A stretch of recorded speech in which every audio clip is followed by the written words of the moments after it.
Estamos estudando, para quem não sabe ainda, a história da igreja, acho que a maioria sabe, e nós não conseguimos terminar completamente o terceiro período, que vai do ano 1000 ao ano 1500, porque faltou só o finalzinho, que é o fechamento da Idade Média, o ocaso da Idade Média, né?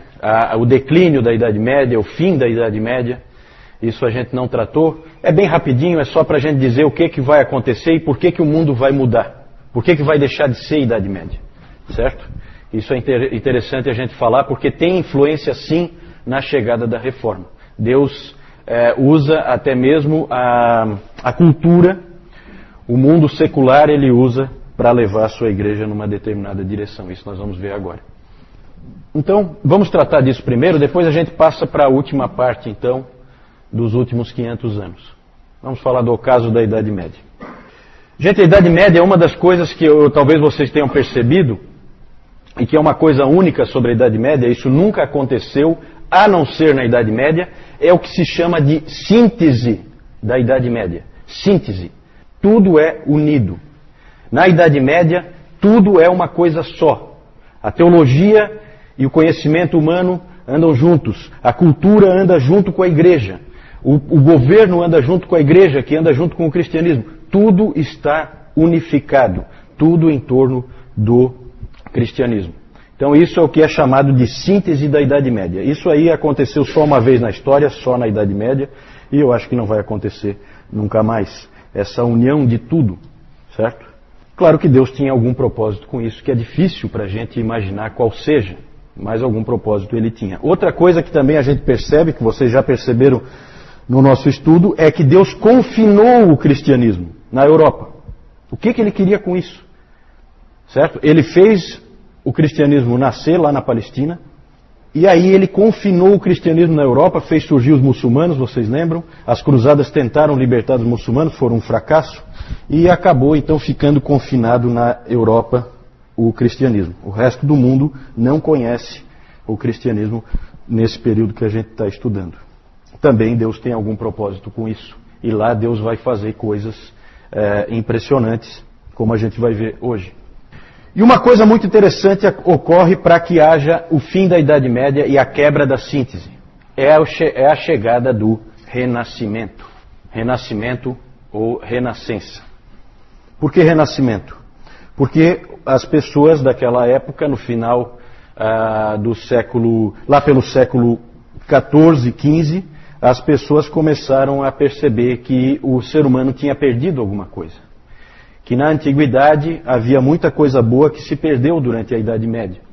E que havia a necessidade de voltar àqueles tempos gloriosos, de pelo menos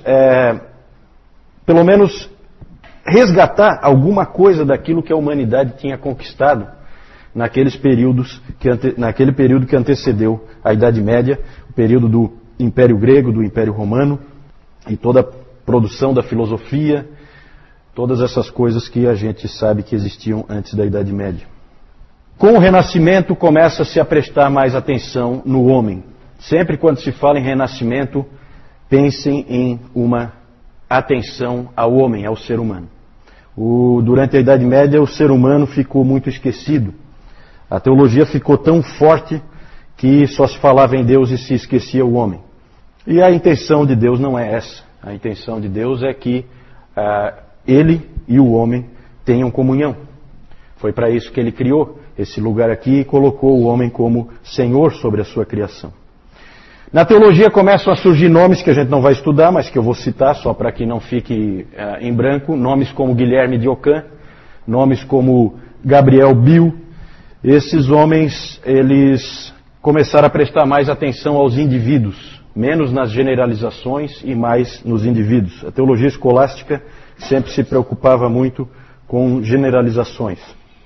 Essa época da Renascença, nós já vimos isso no domingo passado, era uma época de crise na igreja, certo? Nós vimos que houve lá o cativeiro babilônico da igreja, em que o Papa foi para Avignon e era controlado pelo rei da França.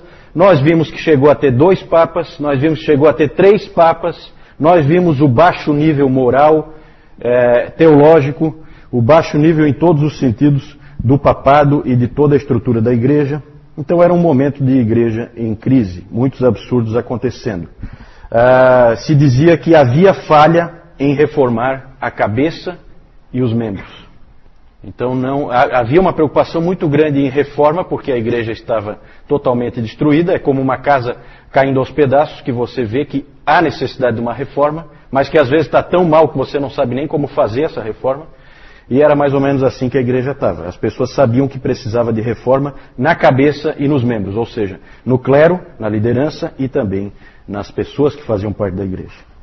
A vida diária era uma vida terrível. O século XIV é um século terrível. As pessoas viviam em meio a guerras, como a Guerra dos 100 Anos entre Inglaterra e França, viviam em meio à peste, né? É a era das pestes, que vocês já devem ter visto em filmes, as pessoas morrendo. Na peste negra morreu metade da população da Europa. E o Stephen Osment, ele disse o seguinte: como nunca antes, nem mesmo durante o colapso do Império Romano, o povo ocidental andava pelo vale da sombra da morte. É uma época de desespero, é uma época em que você não tem perspectiva nenhuma de vida, uma época realmente muito ruim, período terrível, e a vida não fazia nenhum sentido.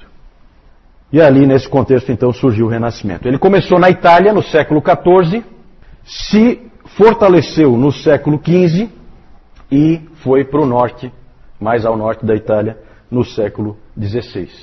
Exatamente mais ao norte da Itália e no século XVI que nós vamos ter a Reforma. Então o Renascimento ele tem ligação com a Reforma e nós vamos ver isso com bastante clareza hoje. No movimento do Renascimento, então, aquela vontade de voltar a épocas mais gloriosas, a épocas em que houve uma preocupação maior com as pessoas, então surgiu esse slogan que eu coloquei aí, ad fontes. Os intelectuais começaram a dizer, nós temos que voltar às fontes. Nós temos que voltar ao conhecimento antigo. E aí houve novamente um interesse pelos escritos dos antigos, pelos escritos de Homero, pelos escritos de Platão, pelos escritos de Aristóteles, pela própria Bíblia, pelos manuscritos da Bíblia, os mais antigos, um desejo de voltar às fontes originais. Aí, com isso, se fortaleceu o estudo das línguas, se fortaleceu o estudo das literaturas, e aí surgiram os humanistas. Depois nós vamos falar um pouquinho mais dos humanistas, certo? Humanistas, depois eu vou explicar melhor, não tem o mesmo sentido que tem para nós hoje, certo? Hoje para nós tem uma conotação negativa, não é esse sentido o que havia naquela época. Também passou a haver um interesse maior na retórica, na beleza da linguagem, de novo um interesse em escrever de uma maneira mais bonita, mais atraente, não aquela coisa morta do escolasticismo que nós vimos no domingo passado. E, claro que isso vai ter um impacto na teologia também, porque as pessoas começam a escrever diferente, e os reformadores escrevem diferente dos teólogos escolásticos. Mudam também as artes, muda a arquitetura, o homem volta a ter valor, então começam a surgir construções, né, Adriana? Começam a surgir nessa época construções com proporções humanas, então você começa a ver capelas com alturas mais adequadas ao ser humano, certo? Porque antes disso, na Idade Média, se fazia catedrais gigantescas em que o pé direito era absurdo, como dá para ver ainda hoje, para dar aquela ideia de que ali é um lugar em que Deus está, então é colocado bem lá em cima. Isso mudou, houve transformação nas artes, houve transformação na arquitetura. Depois eu vou mostrar alguns exemplos para vocês. O exemplo melhor para a gente fixar é a estátua de Davi do Michelangelo. Porque o que o Michelangelo fez quando ele fez aquela estátua de Davi? Ele fez um homem com uma cabeça e mãos desproporcionais. Claramente desproporcionais. Isso é proposital. Certo? Por quê? Porque ali há o quê? A valorização, novamente, do ser humano. No seu intelecto e na sua capacidade de produzir. Certo? Não pensemos, como algumas pessoas pensam, que os humanistas e que o renascentismo era anti-Deus. Ele não é anti-Deus. Ele é a favor do homem. Ele não é contra Deus. Certo? Algumas pessoas elas confundem o renascimento com o iluminismo. O iluminismo, esse sim, esse a gente pode dizer que foi um movimento contra Deus. O renascimento, não.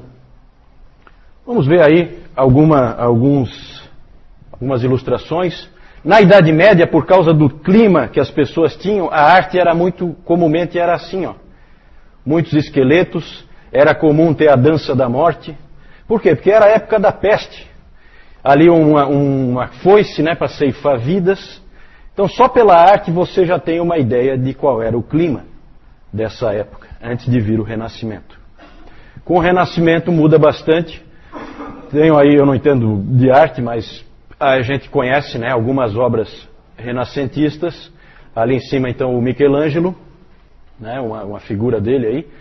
Ali o que eu falei no domingo passado, né, que o Michelangelo, quando pintou isso aqui na Capela Sistina, que é a pintura do julgamento final, o único livro que ele tinha com ele era os Sermões do Savonarola. Então se diz que essa pintura é uma pintura com influência de Savonarola. Ali é interessante, não dá para vocês verem aí, mas sempre tem esses fatos pitorescos, né? Aqui embaixo é São Bartolomeu, e ele está segurando a faca com a qual ele foi martirizado, e na outra mão, aqui no colo dele, ele está segurando a pele dele, que foi arrancada dele, e o Michelangelo colocou a cara dele na pele ali. Então os artistas faziam esse tipo de coisa, né? É interessante. Aqui então a estátua de Davi, eu tinha uma foto melhor, mas essa aqui é interessante. Ah, não deu para ver, né? Que pena. Aqui no cantinho, acabou meio coberto ali, aqui no cantinho tem a cabeça de uma pessoa. Só para vocês terem uma ideia da proporção. Aqui só aparece a cabeça dela, para vocês terem uma ideia da proporção. É enorme essa estátua, gigantesca. E vocês veem que a cabeça dele e as mãos são desproporcionais em relação ao corpo.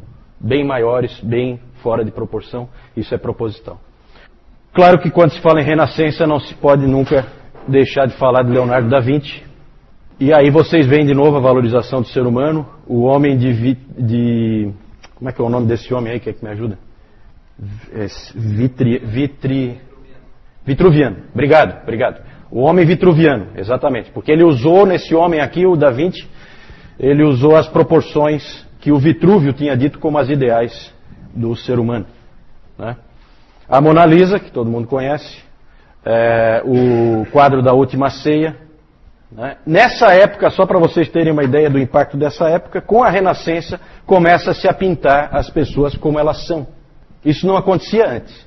As pessoas passaram a ser retratadas. Então, hoje, quando a gente tem a fotografia em que a gente vê como uma pessoa era, a gente tem muito a dever para a Renascença, porque na Renascença surgiu essa ideia, não, vou pintar o indivíduo como ele realmente é. E aí ele fica ali e tal, o pintor vai e pinta como ele é.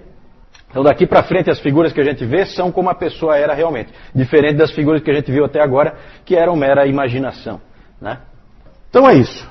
O Renascimento é importante, nós vamos voltar um pouco nele, agora quando a gente vai falar da Reforma e da Igreja Moderna.